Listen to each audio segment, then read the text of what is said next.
Nathalie Goulet, on se trompe en pensant qu'on peut, comme ça, bénéficier de l'action de l'Iran contre l'organisation terroriste État islamique? Non, on ne se trompe pas. Ce sont les seuls qui sont sur le terrain. Ils ont aidé les Kurdes partout, à Kobané et ailleurs. On peut vraiment compter sur eux. Moi, je voulais revenir une petite seconde sur Benyamin Netanyahou, qui joue finalement sur du velours, parce que la période d'Ahmadinejad, comme on vient de le rappeler, a été faite de négation de l'Holocauste, quand même, a été faite de provocation de rayer Israël de la carte, et que forcément, c'est du pain béni pour Netanyahou. Ces deux États jouent un peu en miroir de façon à essayer de rééquilibrer les forces sur le terrain. Mais est-ce que l'Iran est moins menaçant aujourd'hui à l'égard d'Israël, selon vous ? Moi, j'ai le sentiment que oui, parce que si vous voulez, le problème qu'on oublie tout le temps, c'est que l'Iran a adhéré au traité de non-prolifération. Ce faisant, il accepte les inspections. Mais d'autres pays de la région ont la bombe et sont largement nucléarisés sans avoir adhéré au TNP et donc sans avoir... Donc, l'Iran a triché sur le nucléaire, il n'y a absolument aucun doute là-dessus. Bon. Il essaye de s'amender, c'est un pays qui essaye de s'amender manifestement, mais qui part quand même avec un handicap et une très mauvaise réputation. Voilà, et ça sert beaucoup le discours de Netanyahou. Alors on va partir justement à Washington où nous attend Laurence Haïm. Laurence, pour commenter ce discours que vous avez bien sûr suivi pour nous, le Premier ministre israélien, Laurence, a été chaleureusement, longuement applaudi à son arrivée dans l'hémicycle du Congrès et tout au long de son discours. Mais en même temps, on le disait tout à l'heure, les principaux opposants à sa venue n'étaient pas là, à commencer par Joseph Biden, le vice-président américain. Et puis, Benyamin Netanyahou n'a pas manqué, au début de son discours, de rendre un hommage appuyé à Barack Obama et à son soutien renouvelé à Israël. Oui, alors moi, ce que j'ai envie de vous dire, Audrey, je sais que vous aimez beaucoup cette série qui est diffusée par Canal+, House of Cards. Eh bien, aujourd'hui, je peux vous dire qu'à Washington, c'est mieux qu'House of Cards. La réalité dépasse la fiction parce que vous avez eu des messages d'amour et de haine depuis 48 heures entre Benjamin Netanyahou et Obama et que là, eh bien, ça ne va plus du tout. Alors, Benjamin Netanyahou, tout à l'heure devant le Congrès, ah oui, fait une grande déclaration d'amitié aux États-Unis et à Barack Obama. Il a confiance en Barack Obama, le lien avec les États-Unis est incassable. Mais voilà, il y a un quart d'heure ici à la Maison-Blanche, Barack Obama nous a reçus, nous les journalistes, dans le bureau ovale. Et je peux vous dire que je n'avais jamais vu Barack Obama avec un visage aussi furieux que le visage qu'il a eu tout à l'heure après le discours de Benjamin Netanyahou. Barack Obama qui dit « Moi, je ne suis pas là pour parler des deals qui ne sont pas encore sur la table, pour spéculer. Je suis là pour faire de la politique et pas pour faire du théâtre avec la politique. » Fin de citation. Comprenez, Benjamin Netanyahou n'est pas du tout mon meilleur ami en ce moment.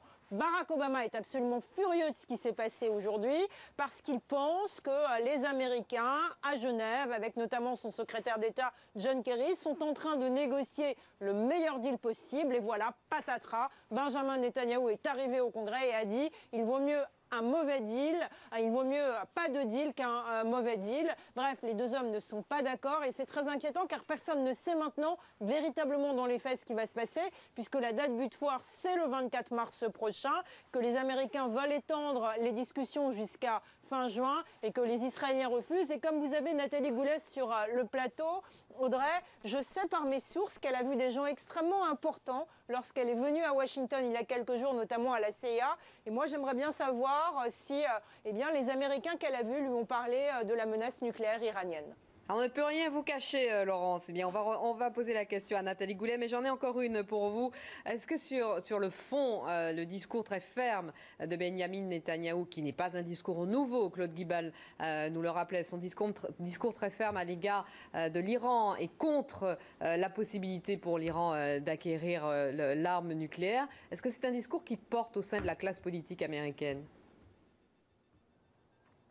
Écoutez, c'est un discours qui porte énormément. C'est vraiment la une ici. Et c'est la une non seulement par rapport à la réponse de Barack Obama, qui, comme votre invité d'ailleurs, il y a quelques instants dans le bureau ovale, lui aussi trouve que ce n'est pas un discours nouveau. Mais c'est un discours quand même qui porte sur le danger iranien, car Benjamin Netanyahou a donné une information que peu de gens connaissaient dans son discours. Il a dit il y a 190 000 centrifugeuses qui vont être prêtes malgré les discussions qui ont lieu actuellement à Genève. Et ça, c'est quelque chose qui inquiète beaucoup. Et puis c'est un discours qui porte sur un point de vue de politique intérieure, car le Congrès, vous le savez, est républicain, et le Congrès républicain qui est vraiment hostile à Barack Obama dans cette période préélectorale 2016 ne cesse de dire que Barack Obama ne comprend pas le danger auquel le monde est confronté par rapport à la situation globale au Proche-Orient. Et donc, d'une certaine manière, Benjamin Netanyahou, avec son discours aujourd'hui, renforce ce sentiment que Barack Obama a une politique faible, etc. Alors que dans la réalité, quand on analyse précisément ce qui se passe, c'est beaucoup plus compliqué, car Barack Obama fait quand même, avec son administration, une politique extrêmement ciblée, avec notamment la politique des drones, la politique des forces spéciales au Proche-Orient, mais on n'en parle pas devant la caméra, ça nécessitera peut-être un jour un autre débat. En tout cas, demandez quand même, encore une fois, à votre invité, ce que John Brennan, le directeur de la CIA, lui a dit quand, selon mes informations, il l'a vu la semaine dernière. Eh bien, on va lui poser la question tout de suite, mais vous restez avec nous, hein, Laurence, parce que j'ai encore une question à vous poser. Alors, Nathalie Goulet, voilà, la question vous a été posée. Oui, bonsoir, bonjour Laurence. Non, alors écoutez, on a effectivement, avec les membres de la commission, on a été reçus au plus haut niveau à la CIA, mais c'était pour parler de terrorisme. Et très franchement, l'Iran a à peine été évoqué au profit de Daesh, qui pose évidemment énormément de problèmes. Et c'était ça. Et notamment les services de renseignement français et américains et leur coopération, l'Iran était sorti du spectre des inquiétudes de ce moment. C'était vraiment pas le sujet. Le sujet était vraiment cadré sur l'armée, sur l'État islamique, qui manifestement concentre toutes les inquiétudes des autorités américaines que nous avons pu rencontrer. Je suis désolée. Laurence, j'espère que cette réponse vous satisfait. Non, ce que je voudrais vous dire, Audrey, ouais. Dites-nous. Non, ce que je voudrais vous dire, Audrey, c'est que c'est quand même assez exceptionnel pour le directeur de la CIA en personne, d'après mes sources, de voir des Français en ce moment et qu'on ne sache absolument rien. Et toujours d'après mes sources, eh bien, le directeur de la CIA, John Brennan, est venu voir votre invitée pendant 30 minutes et a parlé avec elle ainsi qu'avec d'autres sénateurs sur eh bien, l'état du monde. Donc c'est quand même à signaler, parce que je peux vous dire que c'est extrêmement rare pour un directeur de la CIA de voir des Français en ce moment. Alors moi, j'aimerais bien le voir pour lui poser des questions sur la manière dont la CIA gère les choses en ce moment, mais voilà, il préfère voir des politiques français que des journalistes. Mais Laurence, nous recevons des gens importants sur le plateau, dont on ne va pas se mentir, qui ont des informations. Je rougis. Encore une question, Laurence, c'était bien. Encore une question rapidement avant que notre faisceau ne soit coupé. Est-ce qu'on peut imaginer un rétablissement de la relation? Parce que tout de même, la relation entre Israël et les États-Unis est évidemment primordiale. Comment le lien se retissera-t-il entre Benjamin Netanyahou et Barack Obama? À mon avis, le lien va se retisser si, d'une certaine manière, Benjamin Netanyahou est réélu.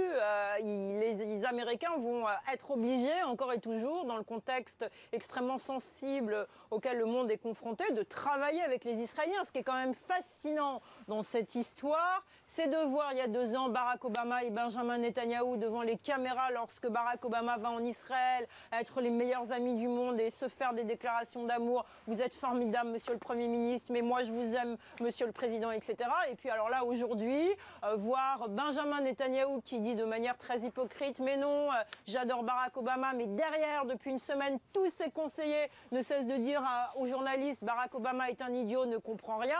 Et puis Barack Obama, qui, il y a une demi-heure ici dans le bureau ovale, avait vraiment, Audrey, le visage, mais noir, vraiment vert de colère. C'était absolument incroyable de voir Barack Obama dire, mais vraiment, arrêtons ce théâtre de la politique, il est en train de saccager le deal qu'on essaye de faire depuis des mois. Bref, c'est la politique House of Cards au plus haut niveau. Et évidemment, les Iraniens, à mon sens journalistique, doivent regarder cela et éclater de rire. Merci Laurence pour toutes ces précisions en direct de Washington. Alors, la politique, la vraie, malheureusement, est moins simple que dans les séries télé. Nathalie Goulet, vous vouliez rajouter un point à ce que disait Laurence? Oui. Et on va vous questionner aussi sur votre entretien avec John Brennan. Oui, alors, c'est quand même la première fois qu'un président américain est mis au défi parce que c'est bien de ça dont il s'agit. On est quand même entre deux personnages, le premier personnage du monde, la première puissance du monde et l'État d'Israël, qui sont en chien de faïence, et l'État d'Israël mettant au défi les États-Unis. Enfin, c'est pas autre chose d'ailleurs. Il y a toute une partie de la presse américaine qui demande « Who is the commander-in-chief » ? Est-ce que c'est Obama ou est-ce que c'est Netanyahou? Et donc, moi, je vois pas je ne vois pas Barack Obama rétrograder ou faiblir dans sa position, parce que ça voudrait dire à la fin qu'il cède à Netanyahou. Et moi, je me demande tout à fait prosaïquement si ces excès de Netanyahou vont pas servir le deal plutôt que le contraire. Moi, c'est l'impression que je finis par en avoir. Claude Guibal, servir le compromis